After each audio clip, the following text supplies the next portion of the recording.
Good evening. ఈరోజు క్లాస్లో మనం రెండు అంశాల గురించి చర్చించుకుందాం. ఒకటి వందే భారత్ మిషన్, రెండవది శ్రామిక్ రైళ్లు. ఏమిటి ఈ రెండు? ప్రస్తుతం మనం ఈ కరోనా వైరస్ విలయతాండంతో మనందరం చాలా ఇబ్బంది పడుతున్నాం. మనం అంటే భారతదేశంలో ఉన్న ప్రజలమే కాకుండా ప్రపంచవ్యాప్తంగా ఉన్న ప్రజలందరూ కూడా చాలా ఇబ్బంది పడుతున్నారు. అయితే ఈ ప్రపంచంలో ఉన్న చాలా దేశాల్లో కూడా లాక్డౌన్ అంటూ విధించడం జరిగింది. అందుకే రాష్ట్రాల మధ్య ప్రయాణం కానీ, అలాగే విమానయాన సర్వీసులు కానీ, రైళ్లు కానీ, బస్సులు కానీ ఏది నడవకుండా అన్నిటినీ ప్రభుత్వం ఆపేయడం జరిగింది. కానీ మన ఇండియాలో ఏ పరిస్థితి ఎలాగైతే ఉందో అంతకంటే దారుణమైన పరిస్థితి వేరే దేశాల్లో కూడా ఉంది. అయితే ఇక్కడ మనకు వచ్చిన సమస్య ఏంటంటే ఆయా దేశాల్లో మన భారతీయులు కూడా చిక్కుబడిపోయారు. అంటే ఇటువంటి పరిస్థితి ముందుగా ఊహించేది కాదు కాబట్టి వారు ఒక నిర్ణయం తీసుకునే లోపలే అక్కడే చిక్కుకుపోయి ఉన్నారు. ఇప్పుడు వారందరూ కూడా భారతదేశానికి రావాలి అని వారు భావిస్తున్నారు. అయితే ఈ లాక్డౌన్ కంటే ముందు ఎవరైతే వచ్చారో అంతవరకు సేఫ్. కానీ లాక్డౌన్ తర్వాత ఎవరైతే వద్దామనుకుంటున్నారో వారికి చాలా ఇబ్బందికర పరిస్థితులు ఏర్పడ్డాయి. అయితే ఒక విషయం మనం గమనిస్తే, లాక్డౌన్ కంటే ముందు మనం తీసుకొచ్చిన భారతీయులు ఎవరైతే ఉన్నారో వారికి విమానాశ్రయంలోనే స్క్రీనింగ్ చేసి, ఒకవేళ వాటిలో ఆ లక్షణాలు కనుక కనిపించకపోతే ఇంటికి వెళ్ళి హోమ్ క్వారంటైన్లో ఉండండి అని చెప్పడం జరిగింది. కానీ చాలామంది హోమ్ క్వారంటైన్లో ఉండకుండా వారు బయట తిరగడం వలన ఆ లక్షణాలు తర్వాత బయటపడి వారి ద్వారా చాలామందికి ఈ వైరస్ వ్యాప్తి చెందింది. ఆ విషయాలన్నీ మనకు తెలుసు. కాబట్టి ఇప్పుడు భారతదేశం ఎవరినైతే తీసుకురావాలి అనుకుంటుందో, అంటే భారతీయులు వేరే దేశాల్లో చిక్కుబడ్డ వారిని తీసుకురావాలనుకుంటుందో వారిని తీసుకురావడానికి ఎయిర్ ఇండియా ఫ్లైట్స్, అలాగే మన ఇండియన్ నేవీ షిప్స్ అన్నీ అరేంజ్ చేయడం జరిగింది. కొన్ని లక్షల మంది అలా ఉండిపోయారు. దాంట్లో ఒక 2 లక్షల మంది ప్రస్తుతానికి రిజిస్ట్రేషన్ చేసుకున్నారు. ఇక్కడ వచ్చిన సమస్య ఏంటంటే ఈ రావడానికి అయ్యే ఖర్చంతా కూడా ఆ ప్రయాణికుడే భరించాలి. ఆ ప్రయాణికుడు ఈ కోవిడ్-19 యొక్క లక్షణాలు కలిగి ఉండకూడదు.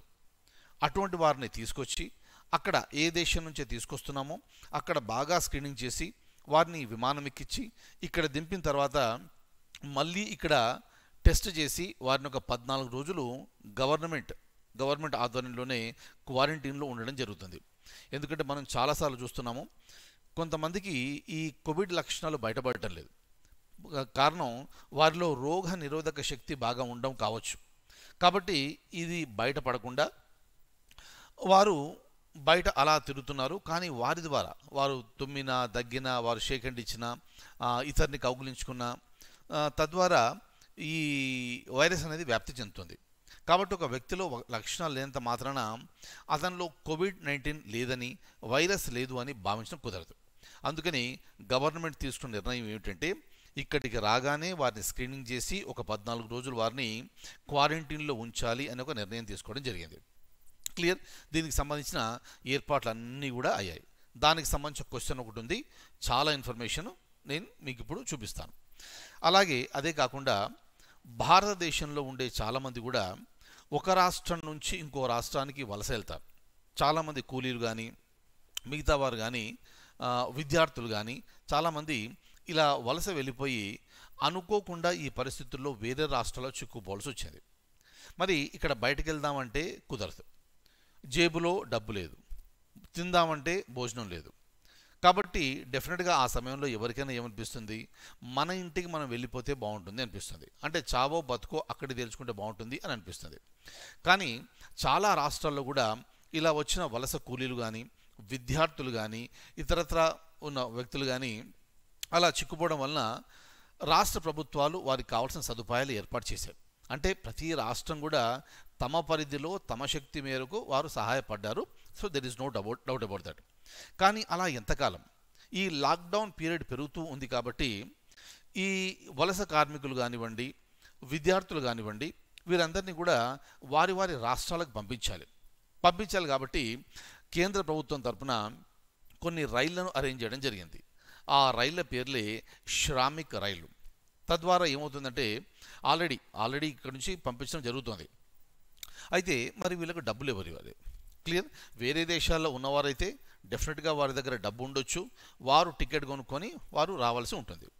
కానీ పాపం వీరు పేదవారు, అలాగే విద్యార్థులు, డబ్బులు డెఫినెట్గా ఉండవు. మరి అటువంటప్పుడు వీరిని ఎవరు ఆదుకోవాల్సి ఉంటుంది?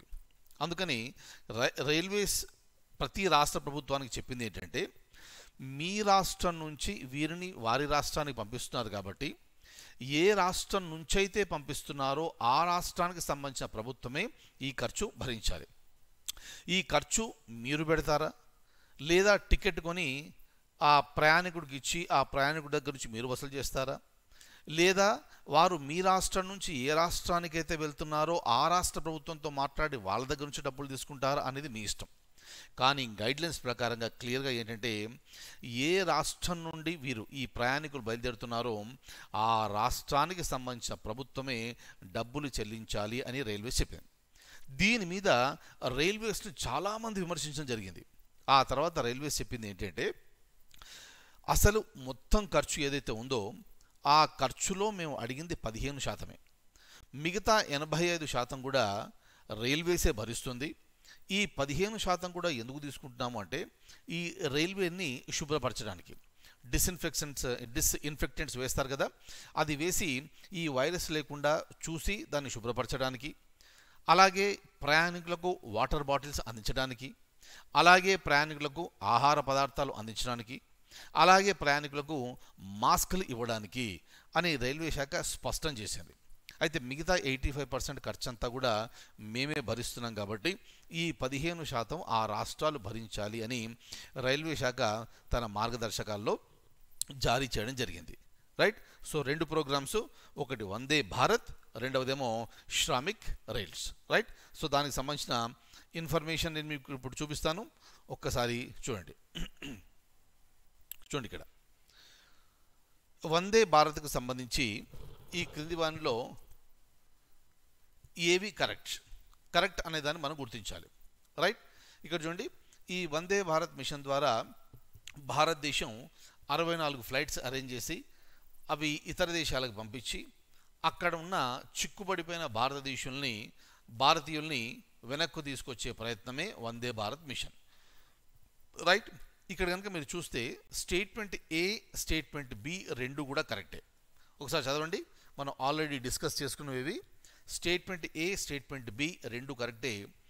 ఇక స్టేట్మెంట్ సి కనుక చూస్తే, ఎయిర్ ఇండియా చెప్పిన ప్రకారంగా 50% ప్రయాణపు ఖర్చుని ప్రయాణికులే భరించాలి. ఈ స్టేట్మెంట్ కరెక్టా? కాదు. ఎందుకంటే మన క్లాసు ప్రారంభంలోనే మనం చెప్పుకున్నాము, ఈ ఖర్చు మొత్తం కూడా ప్రయాణికులే భరించాలి అని. కాబట్టి ఏబిసి స్టేట్మెంట్స్లో సి అనేది wrong. Clear. Very very important. ఇక డి స్టేట్మెంట్ ఏంటి? ఇక్కడ ప్రతి ఒక్క ప్రయాణికుడికి థర్మల్ స్క్రీనింగ్ చేసి, అలాగే హెల్త్ ప్రోటోకాల్ అంతా చూసి, ఎవరిలోనైతే ఈ కోవిడ్-19 లక్షణాలు ఉండవో లేవో వారిని మాత్రమే విమానం ఎక్కడానికి అనుమతినిస్తారు, వారిని మాత్రమే తీసుకొస్తారు. క్లియర్. వచ్చిన తర్వాత ఏంటి, మళ్ళీ క్వారంటైన్లో ఉండాల్సిందే. Very very important. రైట్. ఒక లక్షణాలు ఉన్న వ్యక్తిని ఎక్కించారనుకోండి ఫ్లైట్లో, ఏం జరుగుతుంది, ఆ ఫ్లైట్లో ఎవరికైతే లక్షణాలు లేవో వారందరికీ వచ్చేస్తాయి ఫ్లైట్ దిగే లోపల. ఇది ఒక పెద్ద ప్రాబ్లం. దిగే లోపల రాకపోయినా కూడా ఈ ట్రావెలింగ్ టైంలోనే ఈ వైరస్ వ్యాపించే అవకాశం ఉంది. కాబట్టి తగినన్ని జాగ్రత్తలు ప్రభుత్వం తీసుకుంటుంది. కాబట్టి మనం ఏబిసిడి స్టేట్మెంట్లు చూస్తే సి అనే స్టేట్మెంట్ రాంగ్. క్లియర్. 50% ప్రయాణికులే భరించాలి అనేది తప్పు. 100% కూడా ప్రయాణికులే భరించాలి. రైట్. అలాగే చూడండి, వీరు తీసుకొచ్చేది ఎక్కడి నుంచి అంటే ఒక 12 దేశాల నుంచి తీసుకొస్తున్నారు. సో వీళ్ళందరూ ఎవరంటే ఇండియన్స్. ఎక్కడైతే ఒక 1 ఇయర్ నుంచి వ్యాలిడ్ వీసాతోని, రైట్, ఈ వ్యాలిడ్ వీసాతోని ఎవరైతే ఉన్నారో వారిని తీసుకురావడం జరుగుతుంది. గ్రీన్ కార్డ్ హోల్డర్స్ని మనం తీసుకొస్తున్నాము. అలాగే ఓవర్సీస్ సిటిజన్స్ ఆఫ్ ఇండియా వారిని కూడా మనం తీసుకొస్తున్నాము. అలాగే అనుమతితో పోయిన ఈ హెల్త్ వర్కర్స్ ఎవరైతే ఉంటారో వారందరినీ కూడా తీసుకురావడం అంటూ జరుగుతుంది. రైట్. నెక్స్ట్, ఇక శ్రామిక్ రైల్వేకి సంబంధించి ఆల్రెడీ మనం పూర్తిగా డిస్కస్ చేసుకున్నాం. ఇది క్రింది వాటిలో ఏది కరెక్ట్ అనేది చూడాలి. ఫస్ట్ చూడండి statement A, sending state will pay the consolidated fair to railways. Clear? అంటే ఏ రాష్ట్రం అయితే ప్రయాణికులు పంపిస్తుందో ఆ రాష్ట్రం పే చేయాలి అని రైల్వేస్ చెప్పింది, అది కరెక్ట్. స్టేట్మెంట్ బి చూస్తే రిసీవింగ్ స్టేట్, ఏ రాష్ట్రానికైతే ప్రయాణికులు వెళ్తున్నారో ఆ రాష్ట్రం వాళ్ళు పే చేయాలని రైల్వేస్ చెప్పింది, అది తప్పు. క్లియర్? ఏ రాష్ట్రమైతే ప్రయాణికులు పంపిస్తుందో ఆ రాష్ట్రం వాళ్ళే దాన్ని పే చేయాలి. క్లియర్? సో స్టేట్మెంట్ బి అనేది తప్పు. కాబట్టి ఈ బి అనేది మనకు తప్పు అని తెలుసు కాబట్టి డైరెక్ట్గా మీరు ఆన్సర్కి వెళ్ళిపోవచ్చు. బి ఎక్కడైతే లేదో అదే ఆన్సర్. కానీ మన అండర్స్టాండింగ్ కోసం ఇంకా పాయింట్స్ చూద్దాం. Sending state may decide to bear this cost. అంటే ఏమిటి ఇక్కడ? ఏ రాష్ట్రం అయితే ప్రయాణికులు పంపిస్తుందో ఈ ఖర్చునంతా ఆ రాష్ట్ర ప్రభుత్వమే భరించాలి, లేదా ప్రయాణికుల దగ్గర నుంచి వసూలు చేయాలి, లేదా ఏ రాష్ట్రానికైతే మీరు పంపిస్తున్నారో ఆ రాష్ట్ర ప్రభుత్వంతో మాట్లాడి ఆ రాష్ట్ర ప్రభుత్వం నుంచి మీరు తీసుకోవచ్చును. క్లియర్? సో స్టేట్మెంట్ సి అనేది కరెక్ట్. ఇక స్టేట్మెంట్ డి వచ్చేటప్పటికి రైల్వేస్ చెప్పిన ప్రకారంగా ఈ రాష్ట్ర ప్రభుత్వాల దగ్గర నుంచి తీసుకునేది కేవలం 15%. 85% అంతా కూడా ఈ ఖర్చుని రైల్వేసే భరిస్తుంది. ఆ 15% కూడా ఎందుకు అంటే ఈ డిస్ఇన్ఫెక్టెంట్స్ వాడడానికి, ప్రయాణికులకు నీళ్ళ బాటిళ్ళు, ఆహారము, తర్వాత మాస్కులు అందించడానికి మాత్రమే ఇది ఛార్జ్ చేస్తున్నారు తప్ప దేనికోసం అనేది కాదు. క్లియర్? అంటే ఈ విషయాలన్నీ కూడా రైల్వేస్ ఎప్పుడు చెప్పింది అంటే వాటి మీద విమర్శ వచ్చిన తర్వాత చెప్పడం జరిగింది. క్లియర్? సో ఈ విధంగా ప్రతి ఒక్క టాపిక్ని మనం జాగ్రత్తగా చదువుకోవాలి. అలాగే చూడండి, నేను నిన్న ఇంగ్లీష్ మీడియం ఛానల్లో నేను IAS 2021కి సంబంధించిన exclusive current affairs batch announce చేయడం జరిగింది.